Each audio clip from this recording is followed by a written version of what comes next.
If you have your Bible there with you, if you could open to 2 Samuel. 2 Samuel, and we're going to do chapter number 6.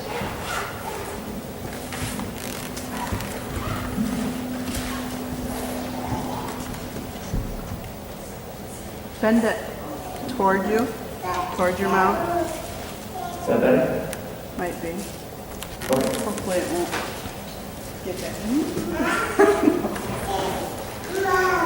And I really enjoyed, from a practical Bible study purpose, of reading through 1 and 2 Samuel, and also 1 and 2 Kings. So this is going to be a little bit different of a Sunday school lesson that we've done, that I've done here in the past. And in fact, we're going to look at the whole chapter and kind of look at some of the main themes and how we can apply them.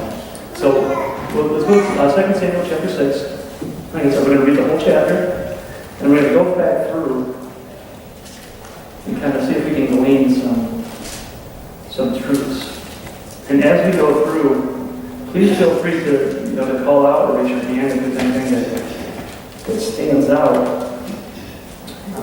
that God lays on your heart and you think is applicable to what we're discussing here in the chapter. 2 Samuel chapter 6, it says, "Again, David gathered all the chosen men of Israel, 30,000. And David arose and went with all the people that were with him from Baal of Judah to bring up from thence the ark of God, whose name is by the Lord of hosts that dwelleth between the cherubims. And they set the ark of God upon a new cart, and brought it out of the house of Abinadab that was in Gibeah. And Uzzah and Ahio, the sons of Abinadab, drave the new cart. And they brought it out of the house of Abinadab, which was in Gibeah, accompanying the ark of God. And Ahio went before the ark. And David and all the house of Israel played before the Lord on all manner of instruments made of fir wood, even on harps and on psalteries, on timbrels and on cornets and on cymbals. And when they come to Nachon's threshing floor, Uzzah put his hand through the ark of God and took hold of it, for the oxen shook it. And the anger of the Lord was kindled against Uzzah, and he smote him there for his error, and he died that night. And David was displeased because the Lord had made a breach upon Uzzah.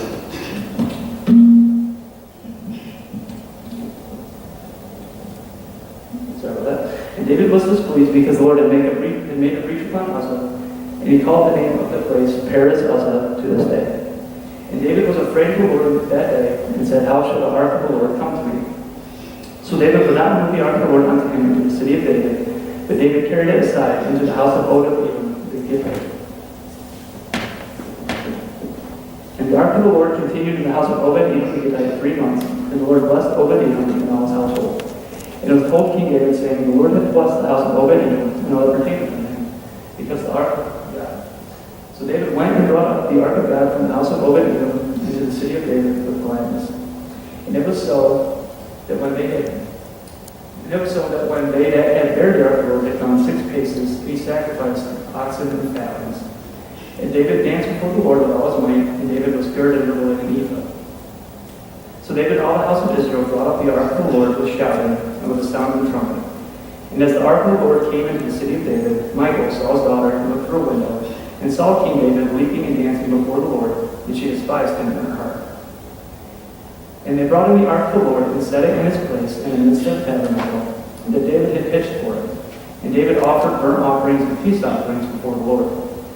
Verse 18, "And as soon as David had made an end of offering burnt offerings and peace offerings, he blessed the people in the name of the Lord of hosts. And he dealt among all the people, even among the whole multitude of Israel, as well as the women and men, as well as to the women as men, to every one a cake of bread and a good piece of flesh and a flagon of wine. So all the people departed, every one to his house. Then David returned to bless his household, and Michal, the daughter of Saul, came out to meet David and said, How glorious was the king of Israel today, who uncovered himself with the eyes of the handmaids of his servants, as one of the vain fellows shamelessly uncovered himself. And David said unto Michal, It was before the Lord which chose me before thy father, and before all his house, to appoint me ruler over the people of the Lord, over Israel. Therefore will I play before the Lord. And I will yet be more vile than thus, and will be base in mine own sight. And of the maidservants which thou hast spoken of them shall I be had in honor. Therefore Michal, the daughter of Saul, had no child until the day of her death. Let's open with a word of prayer. Heavenly Father, just thank you for the opportunity to meet here today. Just thank you for the beautiful day you've given us, coming to your house. We count it a privilege to look at your word, pray that you will speak to us now from the time in your house. Help us to uncover some of the truths here, things we can apply to our own lives, and reveal new things to us, Father. Challenge us, edify us, and draw us closer to you. We pray in Jesus' name. Amen. So if you'll look with me back in verse 1, it says, and again, David gathered together all the chosen men of Israel, 30,000. Okay, so the first point I would say is that it's a good thing for men to get together. It's a good thing for Christian people to make a conscious decision we are going to meet together. Okay, we're here today, Sunday school class. We've got church coming up in a little while on another service. It's a good idea to make an effort and make a decision we're going to get together. That's a good thing. But what we're going to see here, though, is even when people get together with the right motives, if we don't do it the way God instructs us to, there can still be some pretty bad outcomes and some bad consequences. Now, if you look here in verse 3, it says, they set the ark of God upon a new cart and brought it out of the house of Abinadab that was in Gibeah. Now, in Gibeah can pertain to three different tribes of Israel. Gibeah could pertain to Judah, Benjamin, or Ephraim. But this particular part, what's talking about in this passage of the Bible, is talking about Benjamin.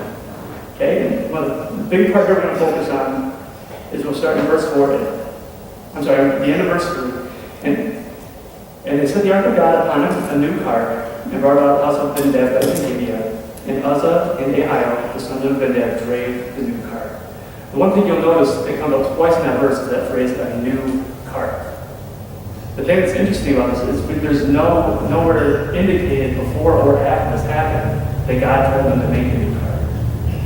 God never instructed them to move the ark of the covenant in any type of different manner than the instructions that he had already been given them. So we see here, we have people that decided, Christian people who decided to come together and make a conscious decision, we're going to get together. But what happens sometimes, even when we get together with the right motives, we can start doing things our own way instead of doing the way God has already told us to do. And I think we see that a lot now in the society around us. There's a lot of churches. There's what we consider mega churches with thousands upon thousands of people that can gather together, a lot of times with the right intentions, but they deviate from the way that God says to worship Him. And we see some of that effects on our society today. God actually makes it very clear that this new cart was not in God's plan. It was not God's intention for them to go out and decide to make this new cart. God actually gave very specific instructions for the dimensions and the weight of the ark. If you're there, if you keep your finger there in 1 Samuel and turn over to Exodus chapter 25, verse 10.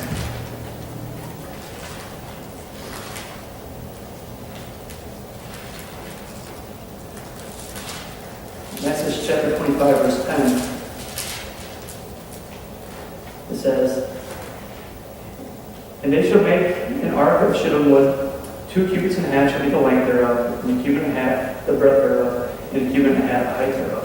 Okay, and then it goes on to how they're supposed to overlay it with gold and how much it's supposed to weigh, the dimensions of it. If you really want a really in-depth look at the instructions of the ark, Exodus 37 has the entire chapter laid out, basically dedicated to the construction of the ark.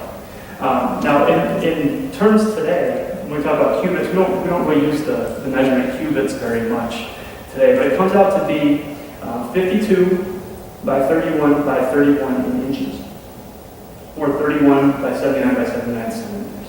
Okay, those are pretty specific instructions that God gave for the covenant, for the ark. So, and again, He gave very specific instructions for how it was supposed to be made, how it was supposed to be laid out, and how it was supposed to be transported. And we see here that we see a group of believers who get together really without consulting God at all and decide we're going to find a new way to get this done. Okay? You can also see the parallel scripture from this. One reason why I like studying 1 Samuel and 2 Samuel and also 1 and 2 Kings is you get some of the parallel scriptures in 2 Samuel. You'll also see them in 1 Samuel. So you can kind of compare scripture to scripture. And the account of this, about the moving of the new cart, is also found in 1 Samuel 6, chapter 7 through 12. But we won't, let's turn there really quickly. 1 Samuel chapter 6, we'll just read those few verses. Verses 7 through 12.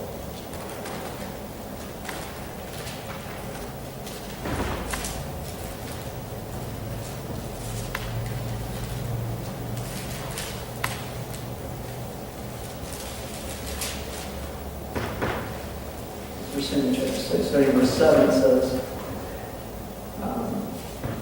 Now therefore make a new cart, and take 2 milk kine, on which there hath come no yoke, and tie the kine to the cart, and bring the calves home from the cart. And take the ark of the Lord, and lay it upon the cart, and put jewels of gold, which you return him for a trespass offering, and a coffin by the side thereof, and send it away, and let it go. And see if it go up by the way of his own coast, and Beth Shemesh. Then he hath done us this great evil. But if not, then we shall know that it was not his hand that smote us. There was a chance that had to us. And men did so, and took 2 milk kine, and tied them to the cart, and shut their calves at home. And they laid the ark of the Lord upon the cart, and the coffin with the mice of gold and images of the emeralds. And the kine took the straight way to the way of Beth Shemesh, and went along the highway, lowing as they went, and turned not aside to the right hand nor to the left. And to the lords of the Philistines went after them into the border of Beth Shemesh. Now, one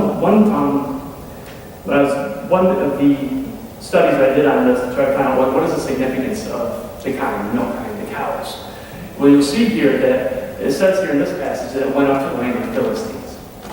So as they were sending it to the Philistines, that was a very Philistine way of transporting things at that time, was to use cows to transport them.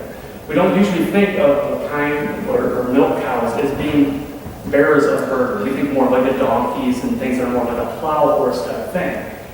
The Philistines, remember, who were the Israelites' enemies at this point, this was the way that the Philistines transported, was to use cows. So now we see, if we're back here in 2 Samuel, we see the Israelites who are transporting the ark of God, that God gave very specific dimensions and weights and put all this care into the production of this thing. We see the Israelites now taking this very special thing and transporting it in a very, if we could say, very worldly way. Now we do that, I think that applies a lot to what we see in our society today, because as Christians, we've been given a great privilege to where we have God's Word. We have the opportunity to reach souls to love. We have the opportunity to impact our local communities and across the world. But oftentimes what we're seeing people use methods to promote the gospel that God never intended us to use. We're seeing people try to facilitate or make a new cart to get God's work done instead of seeking out the way that God gave us specific instructions to do so. One point that, if you're keeping notes, one point that I would put here, the main point is it's very easy to do things the world's way. We can find shortcuts and find things that are easier on us, that are maybe more efficient, but it doesn't mean that it's God's plan for us to do it. Even if it's more work, even if it's more strenuous for us to do so, we've got to stick by what the instructions He's given us in the book. If you look back there too in 1 Samuel, or actually back in Exodus, does anybody know how the ark was supposed to be transported? Does anybody remember that part back in this history? Had rings on it that stage would go through, and the priest would carry it. The priest. That's exactly it. They were not only was this a very specifically designed thing, there were very specific people that God had appointed to transport it. Now, there's a big difference between having a chosen man of God delivering God's ark of testimony. That's a big difference. That's a far cry from placing it on 2 cows and letting it walk where it wants to go. There's a big difference there. There's a big difference there. So just kind of keep that in the back of your mind. That's exactly how it's supposed to be. And if you can imagine the height, if you take anything, even if you take this Bible here, if you overlaid it with just all the gold and the weight, if you can imagine the weight that this would be, it wouldn't have to be a very big box to really be very substantial in weight just because of how it was enamored and decorated with the gold and inside and outside. This was almost, one of the studies I looked at said that the covenant, it wasn't just gold plated, it was not hollow gold, it was thick. To the point where even if they had the priests or Levites carrying it on poles, it was a very intense trial of method of moving something. A couple weeks ago, I was helping a friend of mine from another church who's put a roof on his house. And if you've ever carried ladders and shingles, even 20 feet, that could, even when you got two like young, strong guys, that can be a lot of work. So we see here, God's way is often more difficult than the world's way, but we shouldn't be looking for a reason to change it just because it's easier. But look here at David 5, in chapter 6, verse 5, 2 Samuel says, "And all the house of Israel played before the Lord on all manner of instruments made of fir wood, even on harps and on psalteries and on timbrels and on cornets and with cymbals." And if you'll imagine this, usually when you see the Israelites playing on harps, psalteries, cornets, timbrels, and cymbals, typically in Old Testament, that was usually a sign of victory, some sort of way that God had delivered them in battle. God had given them victory over an enemy in some huge battle. Okay, so they're celebrating. So you can kind of envision this.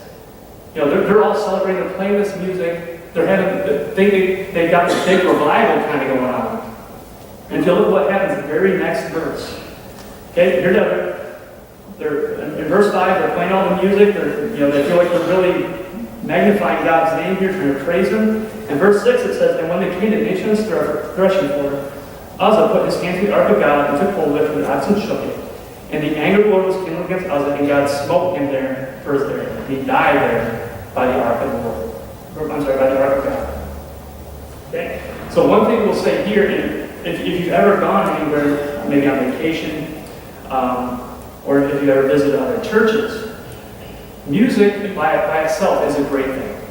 It adds to the service. It can really prepare our hearts for the service. But music itself, having good quality music, does not cover up what they had done before. Here they think they're having a great music service, a great revival, thinking that this is going to be pleasing to God, and God's looking down and saying, "No, you didn't." Electric guitar. Again, and when we think of electric guitars, where does our thought automatically go to? Rock and roll music, worldly music, a new cart. If we use that word, that's a new cart. Music is one of the biggest things that has kind of infiltrated churches where we can use that new cart. Now again, not all music. Yes? I got to throw this in. Yeah. I'm a King James Version Right. man, and I just don't see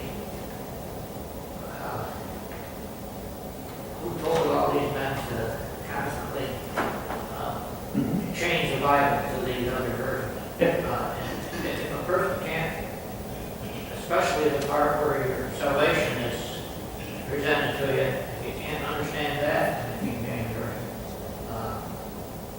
Yeah. I have a problem with it. Yeah, And I guess, when you get old like me, you look at things like that.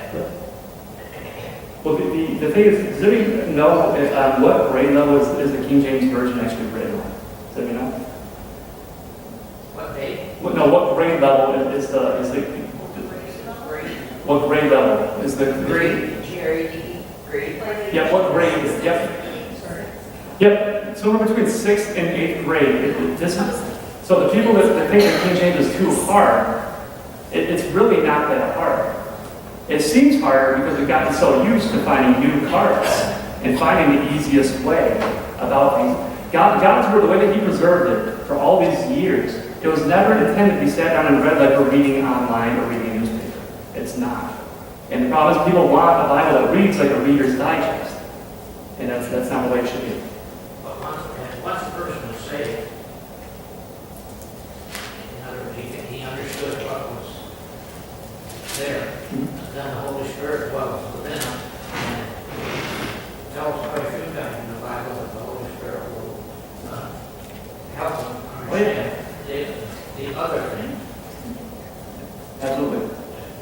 No, I am with you. I've actually been to a church one time, and actually, to be honest with you, the message was great. I thought the pastor's message was spot on, but you know what the issue was? The pastor preached in the King James. They had one projector over here in New King James, another projector over here in the New American Standard Version. So they had 3 or 4 different versions that people in the congregation were using. Now, if you can explain to me how that's decently in order, I'd like to see how they explain it.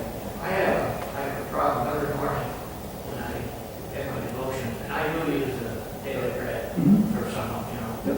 And just about every verse comes from some other version. And it kind of calls me, I guess. Well, like you were saying earlier, if you don't have to turn there, if you want to, one of the things that we think about, and this really doesn't pertain at all to this message, but if you think about, a lot of times if you've ever met with somebody when they're, your last conversation you had with somebody before they passed away, okay, like a last will and testament, usually for some reason the things that people say right before they leave are often the most important things to that person. Now, in the very last chapter of the Bible, in Revelation chapter 22, verse 19, it says, "And if any man shall take away from the words of this book of the prophecy, God shall take away his part out of the book of life and out of the holy city from the things which are written in this book." Now, there's some debate over what that actually means, but it's not good, I guarantee you that much. I believe that the new King James Version, I think, was released in 1979. And then 2 years, and in that originally, actually, I had the notes back there written down from Bible studies, doing it in Bible versions, actually. And I think at that point, the first revision deleted around 44,000 verses, or not verses, but words from the Bible. 2 years later, when they released the updated or the revised King James Version, they deleted like another 20,000. So altogether, there's over 60-some thousand words missing that's not in this Bible. Now you might say, well, those aren't important words. I would make the point that every single word in here is important because it's from God himself. And if you actually add up the amount of words that are deleted from those other translations or other versions of the Bible, it ends up being around 30 entire books of the smallest books of the Bible if you have just the total amount of words. Okay. So there's some music, Bible versions. We do see some things on these new carts that people are trying to use, but really there's no indication that God had any other plans. Before I finish up, remind me to get my notebook out because there's a testimony written by the guy who was actually responsible for the actual construction and writing of the New American Standard Version of the Bible. And he was responsible for bringing in all the scholars to the translations from the Greek and Hebrew. And after he finished it, he gives a very, if I can use the word, very chilling recount of, I made a mistake. And now he's in the realization of, you're right, how many people have been misguided by a version that he's been responsible for not only putting together, but promoting as well. So we'll see here, one point here is you can do something honorable, but if it's done in the wrong way, it's not going to cover up those things we're doing the wrong way. Okay, we'll see here in verse 7 that God got attention right away to what they're doing, even though they thought it was good, and maybe it even made them feel good, that it was not right. Okay, if you'll turn me over to the First Chronicles.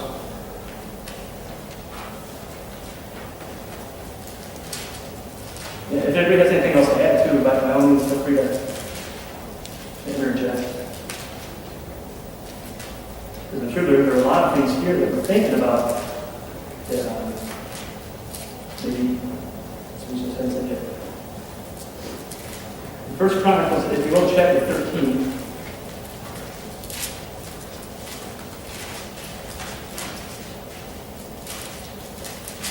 We'll just read the first few verses of First Chronicles chapter 13.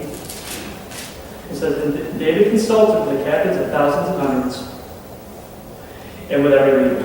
And David said unto all the congregation of Israel, If it seem good unto you, and that it be of the Lord our God, let us send abroad unto our brethren everywhere that are left in the land of Israel, and with them also the priests and the Levites, which are in cities and suburbs, and they may gather themselves unto us. And let us bring again the ark of our God to us, for we inquired not of it in the days of Saul. And all the congregation said that they would do so. The thing was right in the eyes of all the people. Okay, so we see here again that David gets a consensus, and he asks advice. Let's see here in verse 1. Advice of the captains of the thousands and every leader. Okay, so he's got a lot of people here together. You know who's noticeably missing? Who did David not seek advice from here? God.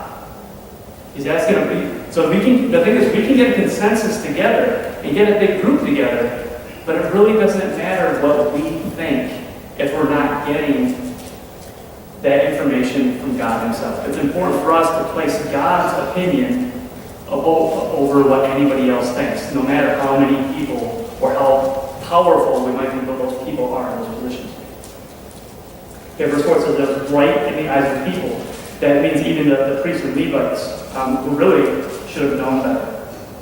If you'll look there to verse 8 of 2 Samuel chapter 6, if you're still there, it says, And David was displeased because the Lord had made a breach upon Uzzah, and called the name of the place Perez Uzzah to that day.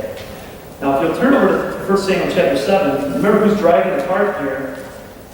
Here we've got Uzzah and Ahio, and the sons of Abinadab. If you'll go over to 1 Samuel chapter 7, a little bit earlier. Okay? You'll look just at the first verse. And the men of Kirjath-jearim came and fetched up the ark of the Lord and brought it to the house of Abinadab. Okay? And sanctified Eleazar, his son, to keep the ark. So apparently there were 3 sons here. One of them was entrusted to keep the ark.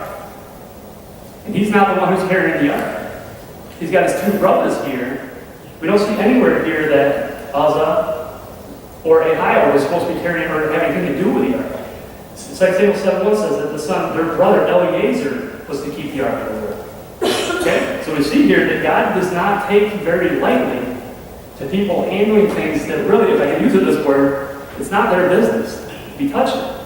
Not everybody is supposed to be involved in everything. God has very specific commandments for certain people to do. And if God does not entrust them to do this, in moving the cart, we see He's not going to just sit idly by and let that happen. He comes down very forcefully to make it very clear this is not His intention for them to be doing it in this manner. In Numbers chapter 4, you don't have to turn there, but if you want to, in Numbers chapter 4, it makes it very clear that you see here the Kohathites were actually supposed to be the ones that were entrusted with the spiritual things and also with how they're supposed to be moved.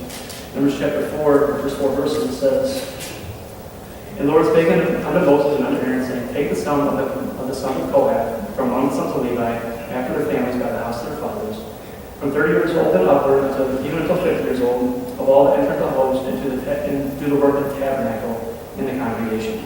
This shall be the service of the sons of Kohath in the tabernacle and of the congregation about the most holy things. And that would include the Ark of the Covenant, one of those most holy things. And so there's very specific people that God had instructed to be involved in caring for the Ark. Verse 8. In verse 9 it says, And David was afraid of the Lord that day and said, How shall the ark of the Lord come to me? Okay, so we'll see here, if you'll turn with me over to Joshua chapter 3, I would ask you to turn there if you would, because this is very, very interesting, I think. I'm a little bit of a nerd when it comes to these things. I really enjoy some of the details of the Old Testament. Joshua chapter 3. And we're going to read verses 3 to 6. Joshua chapter 3, verses 3 to 6, and it says, And they commanded the people, saying, When ye see the ark of the covenant, okay, that's what we're talking about. Same thing we're talking about in 2 Samuel chapter 6. When you see the ark of the covenant of the Lord your God, and the priests, the Levites, burying it. We're talking about it. It's supposed to be burying it. Where are we to? Joshua chapter 3. Joshua chapter 3, Yep, verse 3. verse 3. And they commanded the people, saying, When you see the ark of the covenant of the Lord your God, and the priests, the Levites, burying it. Okay, we talked about the priests were supposed to be buried on poles or steps, then ye shall remove from your place and go after it. Yet there shall be a space between you, yet there shall be a space between you and it, about 2,000 cubits by measure. Come not near unto it, that ye may know the way by which you must go, for ye have not passed this way heretofore. And Joshua said unto the people, sanctify yourselves, for tomorrow the Lord will do wonders with you. And Joshua spake unto the priests, saying, take up the ark of the covenant, and pass over before the people. And they took up the ark of the covenant.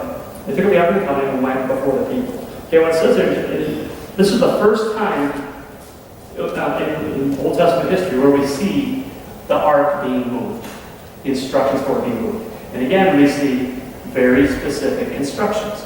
This time we see how the instructions, not just the dimensions of the height and weight of the ark, not just how it's supposed to be moved, how it's supposed to be transported, but we see very specific instructions about how much distance there's supposed to be between the people and the ark itself. And it says, in verse 4, it says, yet there should be a space between you and it about 2,000 cubits by measure. Okay, 2,000 cubits. So we have a guess of, again, you see here, it's moved by the priests. It's not moved by cows. It's not moved by this new cart they constructed. Does anybody have any guess how big is 2,000 cubits in feet? Do you have any idea? No? 2,000 cubits is roughly 3,000 feet. 3,000 feet is 10 football fields. Now, the fact that Uzzah is close enough to touch this thing when it falls over makes it very clear he's in a place he wasn't supposed to be. He's supposed to be no closer than 10 football fields away from it. Probably so, if this happened, this is my own person, I haven't interjected this here, I don't have any Bible for this. So that if it falls, nobody gets hurt. Because God has given very clear instructions. You're not supposed to be anywhere near this while it's being moved. Okay? The people are, again, it's very specific in the instruction of how it's being constructed, who was supposed to be moving it, and how much distance there was supposed to be while it was on its way to where God was leading it to. Okay? So we can see how far off God's people can get, even when we take a consensus and try to put our minds together of how we think things should be done. Okay? We got to be careful sometimes to make sure that even when we get together, it's a good idea to get counsel and to brainstorm. But if we come up with these ideas that are our own and are contrary to what God says in His Bible, you know what that means? It means we're wrong. It doesn't matter if we have a vote on something and it passes 100%. If it's against what God says in the Bible, we are 100% wrong. God is still 100% right, regardless of how many people, leaders, whoever we ask to be part of this consensus in this congregation to look at these things. As we look at verse 8 and 9, and David was displeased because the Lord had made a reach upon Uzzah, and he called the name of the place Perez Uzzah to this day. And David was afraid of the Lord that day, and said, how shall the ark of the Lord come to me? So we see here that almost implies here that the way that David's tone in his words is it almost implying that God's made a mistake. You shouldn't have done this. You should not have killed Uzzah for trying to stabilize or steady the ark when it fell. We got to be careful of that because we see sometimes, even in our own lives, even if we're born to not do something, I know in my own life, if God comes down sometimes on me, or in judgment, it's easy for me to sit there and say, in my own feeble mind, God, why did I have that? I'm trying to do everything you told me to do. Why is this happening? We got to be careful. And remember, David was a man after God's own heart. David was a very spiritual man.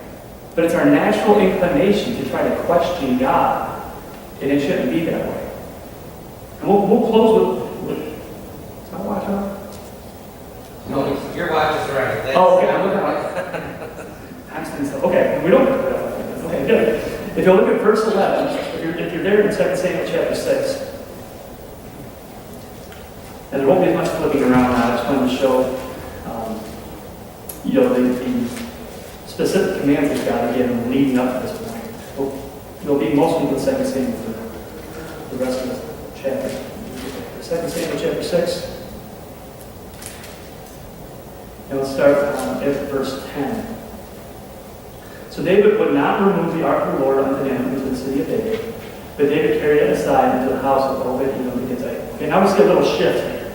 Okay, we see God's judgment and wrath and anger strike down and kill Uzzah. Okay, Uzzah's dead. Okay, now we see a distinct shift in God's wrath, which brings us up to verse 11. And the ark of the Lord continued in the house of Obed-Edom the Gittite 3 months, and the Lord blessed Obed-Edom and all his household.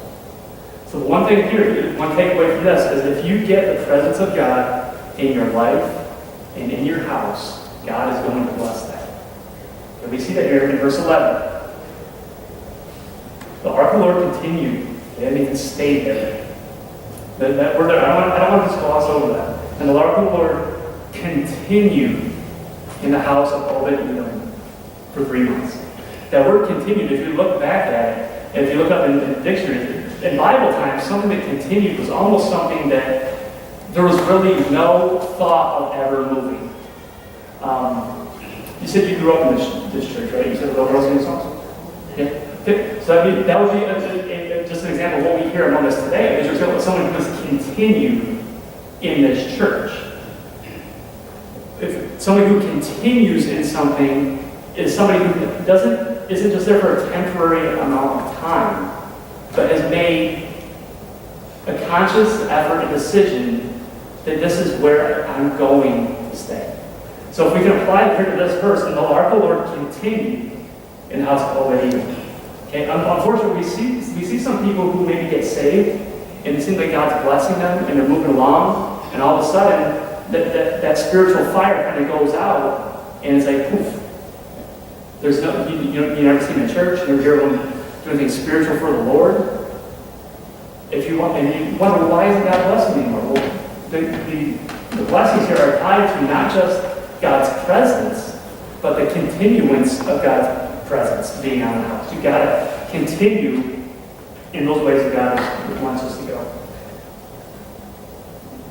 And we will skip ahead here a little. Let's get to these verses we've already read. Okay, if you look up here, skip ahead to verse 13. It says, and it was so that when they that buried the ark of the Lord had gone 6 paces, he sacrificed oxen and fatlings. Now the significance of this is that, at least from the commentaries that I looked at when kind of studying out this message, is in verse 13, the type of sacrifices here that are indicated here, most people tend them to be as Thanksgiving sacrifices. So we see here that every 6 paces, they're stopping, doing a sacrifice to offer thanksgiving to God. In order for God to really continue in our hearts, it's important for us to stop along the way and thank Him for what He's doing. If we're going to really grow, if we're going to be used by the Lord, it's not enough to just get saved, say thank you one time, and live the rest of our lives and never say thank you to God. We're supposed to be living our lives in a constant state of offering praise and thanksgiving back to God. Now the other thing too, and we won't go back and rehash all that, this is a very stark contrast, stopping every 6 paces and acknowledging God. That's a very stark contrast to where we see it when it started at the beginning, when they decided we're just going to get a new cart and drive this thing up to the Philistines. Okay, so we see here a shift not only in their mindset, but in their heart. Because oftentimes when we get our heart right with God, and one of the fruits of the Spirit is you're going to have a thankful spirit towards the Lord. When your heart is right with God, it will affect your mind, and you'll start seeing things spiritually the way God intended us to. Verse 14, and David danced before the Lord with all his might, and David was girded with a linen ephod. And we won't go over all these things here. If you know the rest of the story, Michal, who was Saul's daughter, David's wife, she gets upset because she feels that he's being lewd in his praise and worship of the Lord. I'm going to turn over to 1 Samuel chapter 18. You don't need to turn it if you don't want to, but just to get a little bit of an example. Because if this is all you ever read about Michal, as her chiding and talking down to David, being upset with him, you got to think, well, why did he ever marry her in the first place? If she doesn't like him, what are they doing together? But if you look at 1 Samuel chapter 18, verse 20, it says, and Michal, Saul's daughter, loved David. There was a point in her life, somewhere prior, where she really did love David. Okay?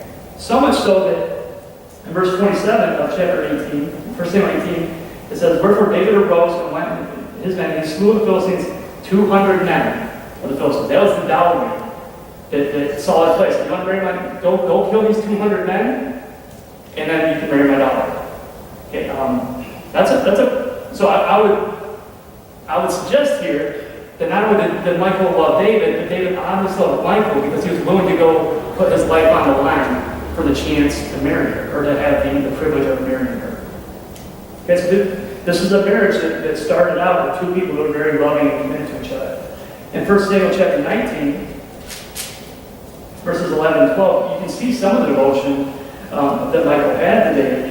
You know, when Saul kind of started getting jealous of David, he sent people to go kill, or have David killed when he was in his bed. In verse 11 says, Saul also sent messengers unto David's house to watch and to slay him in the morning. And Michal, David's wife, told him, saying, If thou save not thy life tonight, tomorrow thou shalt be slain.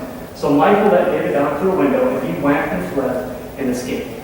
Now remember, not only is this her husband that she's saving his life, she's also going against the direct will of her father, who just happens to be the most powerful man in Israel, the king of Israel. So we see her love for David, and at one point was unquestionable. But we see her heart grows hard very, very quickly. So we got to be careful sometimes. She helped David to escape. And most indications indicate after that she let him out through the window. Most people seem to think that she didn't see him at all for those 3 years while David was fleeing from Saul.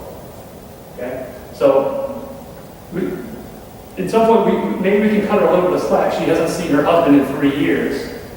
And all of a sudden she sees him, he's coming, and he's dancing, and he's naked, and she just, that's probably not how she wanted to see him coming back for the first time. But still, we got to be very careful sometimes about how we talk about or talk to the people that God has ordained, the men of God that God has anointed over to give direction over us. Okay, so it says here, just forget the coming up and the thousands praising the Lord. She misses all of that because she had a bad attitude. Okay. We just saw God's wrath. We see God's blessing. Now, if you can imagine, David was front and center when Uzzah gets struck dead. Okay. The way they were doing things was not pleasing in God's sight. It was not accepted by God.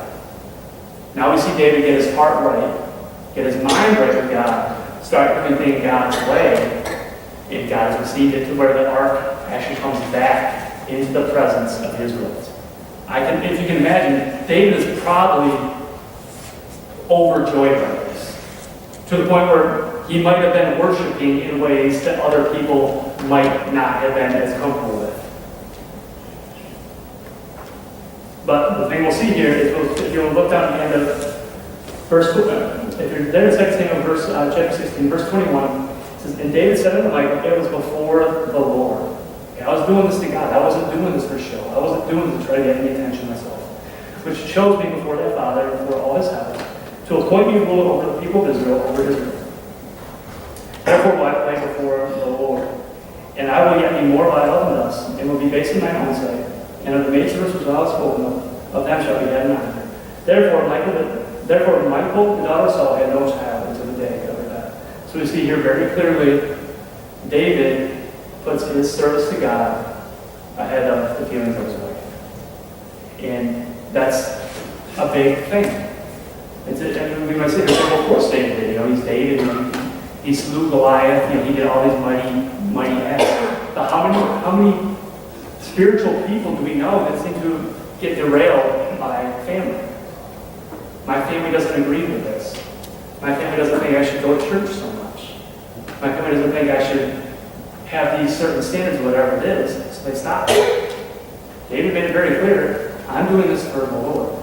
He put what he was doing for the Lord above even his own life, which is a very hard thing do. I'll be honest, if my wife had a really big problem with something that I had to do, that I was doing, hopefully, if she's on the same page, I can say, hey, this is what I feel like God, the way God's directing, hopefully she would fall in line with that. But as a husband, you got to follow the Lord when it comes to leading your family as well. And same with you that are women, that you've been married, or if you're looking to marry somebody, get married. When it comes to a husband, you've got to put what God's will is for your life ahead of what the interests of what your husband might do. Okay? Does anybody have anything to add, or any other examples that kind of jump out from that passage? No? We'll close with a word of prayer. Heavenly Father, I just thank you for this opportunity to listen to your word. Lord, thank you for the chapters where they show some of the hard times and also some of the joyous times. We know that our lives are full of both. That you help us to align our hearts and our minds with you so that we can respond accordingly, both in good times and in bad times, to everything you bring our way.